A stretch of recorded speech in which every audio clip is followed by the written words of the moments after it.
What makes Mount Kiting-Giting memorable? Una, shoutout sa Kutsara Mike. Leading in the industry. Shoutout kay Karadavi. Kapagod, promise. Ano lang, buong araw. More challenging the second time around. It was definitely more challenging the second time around. Maybe because of the weather and the rain that made our first day so miserable. Sana man eh! 4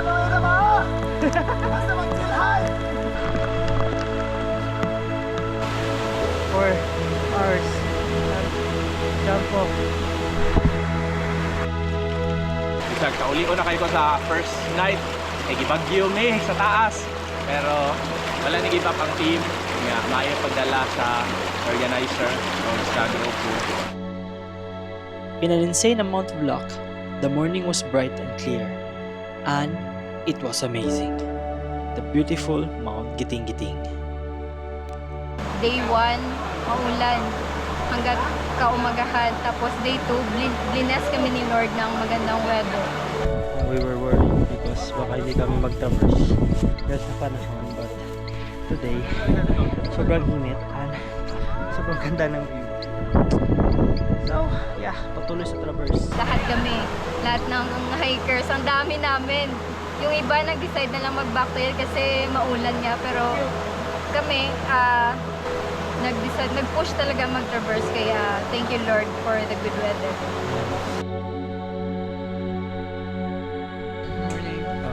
Basta naman ang gabi mo, sir.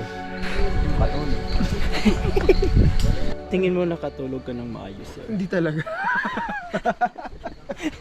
Yung tarp kasi may butas. But it's fine. I think so kasi first 9 ko to eh. So, I think worth it naman siya.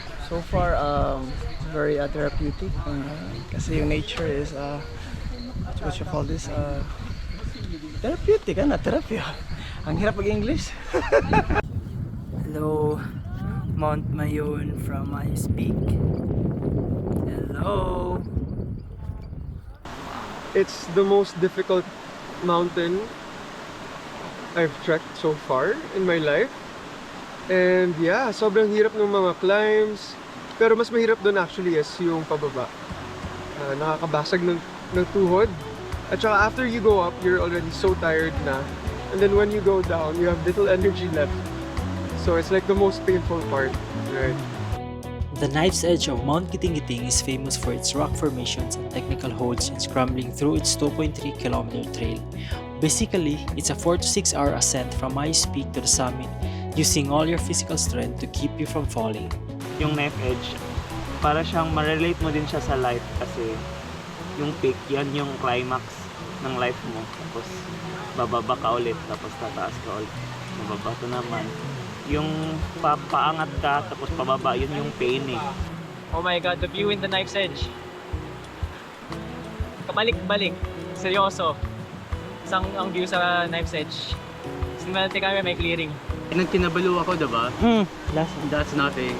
Ito talaga, like mental, emotional, physical. I wasn't ready for like 3 days of hiking. But in the end, worth it. Worth it. This is my first 9 out of 9 mountain. So, grabe din siya kalisod, grabe ka struggle, pero at the end of the day, ang experience, enjoy ka viral.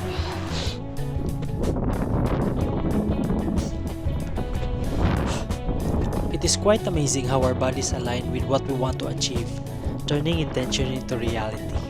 Before the climb, everyone seemed tense and restless. Even the weather challenged us to turn back and give up, but no one did. Everyone pushed through, endured the rain, everyone prevailed and succeeded. Spiritual, right? In a sense na ala ko hindi ko na kaya, pero along the way meron pa pala extra strength para makapagana sa summit. So hindi ko na-expect na makapag-summit ako, pero dala ng mga kaibigan ko at saka ni Sir Arlie, yung jacket. So salamat at naging yung experience namin dito sa Mount Kiting-Giting. So thank you po. Wow. Huwag ka bumaba! Hindi yan! Diyan! Mag-kiss the wall! Hindi yan. Wala na. Avoid yung kiss of the wall. Huwag kang bumaba. Diyan! Jan, retake. Jan.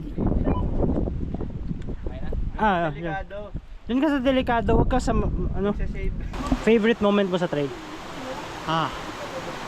Just reaching the summit because I had an experience with other mountains, yung Peak of Deception.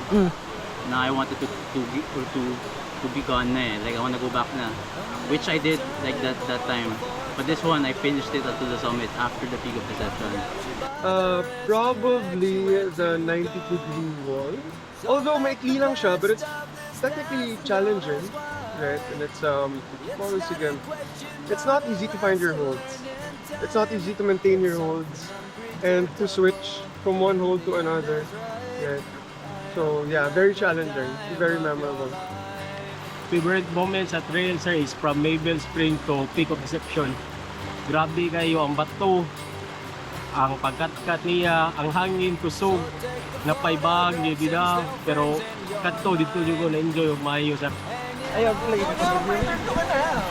Sir, any memorable, memorable moment sa trail, sir? Wala.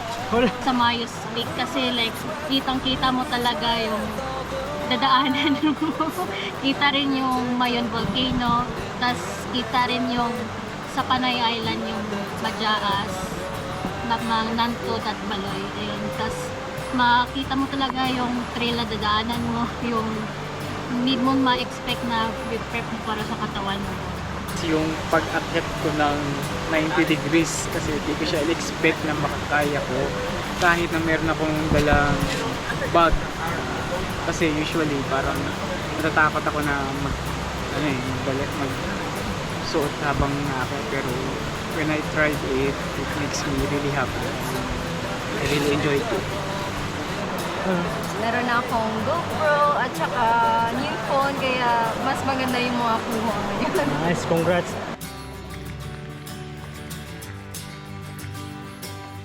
Ang ganda. Sobrang ganda. Para sa akin, yung Mount Kiting-Kiting di lang siya challenging. Kung gaano siya ka-challenging for most people, ganun din siya kaganda. And nakita ko yun, Mayos Peak View Deck pa lang. Hindi ko kailangan pumunta sa peak para makita kung gaano siya kaganda. 90-degree wall is the wall kasi yun yung mga challenging talaga para sa akin. Tsaka yung second day, yun yung pinaka-memorable sa akin. Also yung breakfast natin at the morning. Favorite moment sa trail katong I think para nako ang nakabot kami sa peak. I think most mao na ang favorite moment nga nagkatipok mi nga nakita nako sila tanan. Kami tanan nga nakalampos. I think mao na siya para nako. Because of the weather and everything we faced on day 1, we had already given up in our minds. We told ourselves the rain would continue for the next 3 days and summiting the mountain would be impossible. But luck was on our side. Morning came, the skies cleared, and we completed the traverse. Sir. Good evening. Good morning. And just like in life, there are moments when you feel hopeless, when answers seem nowhere to be found. But maybe we don't always need to chase the answers.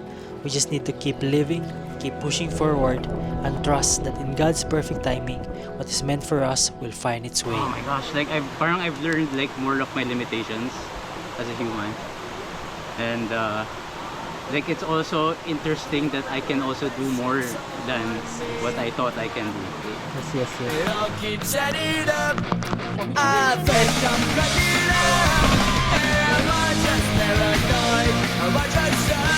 I don't know what they are doing in the night.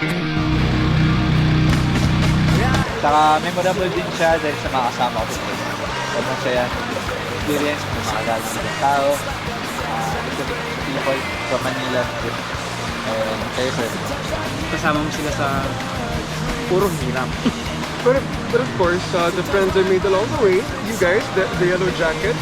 Iba't ibang questions dito, pero yun, kaysa para makamit ang isang goal natin, which is ang makasamit sa Kiting-Kiting. Favorite moment sa trip?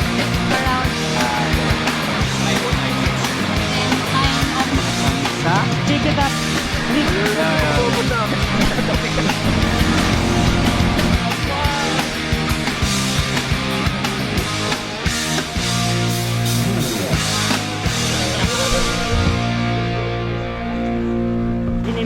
sa gustong mo kat-kat og Mount Kiting-Kiting?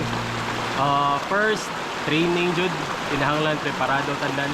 Then respect the mountains. Dili jud siya basta-basta. Dili nimo ang i-overestimate mo kagalingon, o dili nimo ang i-underestimate ang mountains. Then lastly, enjoy the trail. The pain, the struggle, mo na mo shape up sa imong experience overall. Preparation is key. Like, you have to check talaga everything, even the gray areas. Mag-second opinion ka kung hindi ka sure. Sa akin, pag nandito kayo sa trail, lahat tayo ay isa. So regardless of whatever professions na nakamit mo, ano yung mga achievements mo, pagdating sa hiking, iisa lahat ang ating goal. Pantay-pantay tayong lahat dito sa hiking community. So that's it po. Thank you! Congrats!